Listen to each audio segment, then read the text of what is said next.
Often vowels. How do people usually respond when they see you, this Chinese cowboy with a southern accent?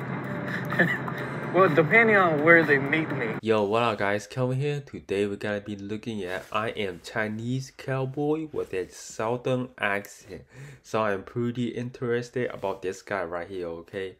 He live in a southern state and he actually have a southern accent. Unlike me, I also live in the southern state. It's called Arkansas. And everybody is like super country here, okay? You know, I talk to them a lot and I still don't have like a southern accent. I have a more like a Chinese accent because I moved here when I was around 10 years old. So, you know, it's pretty hard to learn like a southern accent. But this guy, I'm curious if he actually have like a really good southern accent. You know, he's a cowboy, so it's very rare for a Chinese to be a cowboy. So I'm pretty excited to actually watch the video. Hopefully you guys can get this video an early thumbs up. Really help out the channel. And yeah, let's get right in with the show. I like being a cowboy because you have that image of you being the tough man in this cruel world. Bruce is a Chinese. Wow, I gotta admit, the first impression, he does have a really good southern accent. You know, it just sounds like my friends. Student who became a cowboy after moving to Texas for school. We traveled to Lubbock to learn how and why Bruce made this transformation. This is a story about fitting in and what it means to feel American. My name's Bruce, and this is Untold America. Wow, his accent is really good. When I first came to the States, I didn't have a southern accent. I am from Kunming, Yunnan, southwest China. I learned my southern accent mostly by watching Duck Dynasty. What? I'm fixing to go crazy redneck up in here. And For real, you're going crazy redneck. There's a lot of rednecks. There's definitely a lot of rednecks around Arkansas too, especially when they drive, okay? Man, they be honking their horns. You know, I be driving way too slow. I remember when I first moved here, I was driving the left lane, going 30 miles per hour on a 50-mile limit, you know?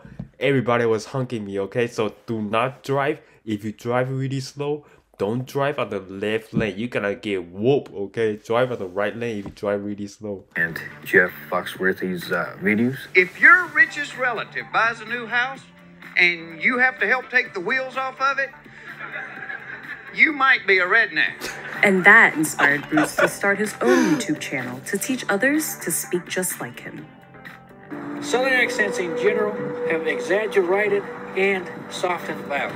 How do people usually respond when they see you, this Chinese cowboy with a southern accent?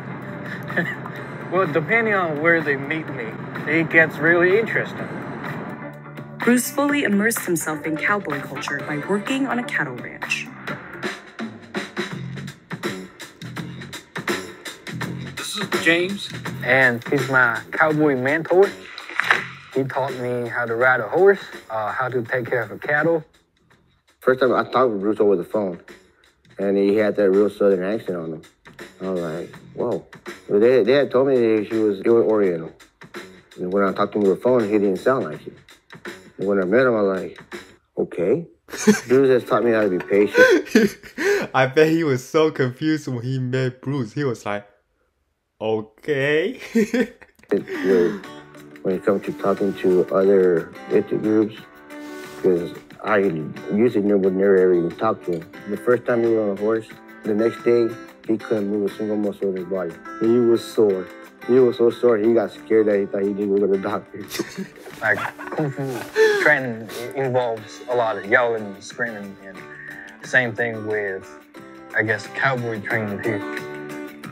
He comes from China, and to learn the southern way, that's real impressive. Dude, after watching this video, I kind of want to have like a southern accent too, you know? Ride a horse and get like a cowboy hat.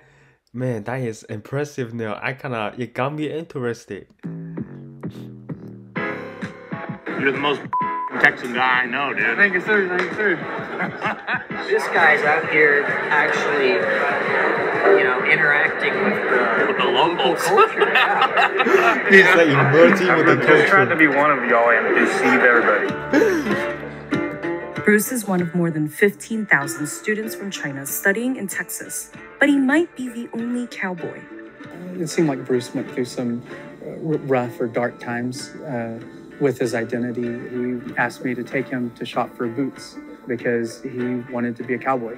And at that time, he started having an accent and really tried to wrap himself up in this new cowboy identity.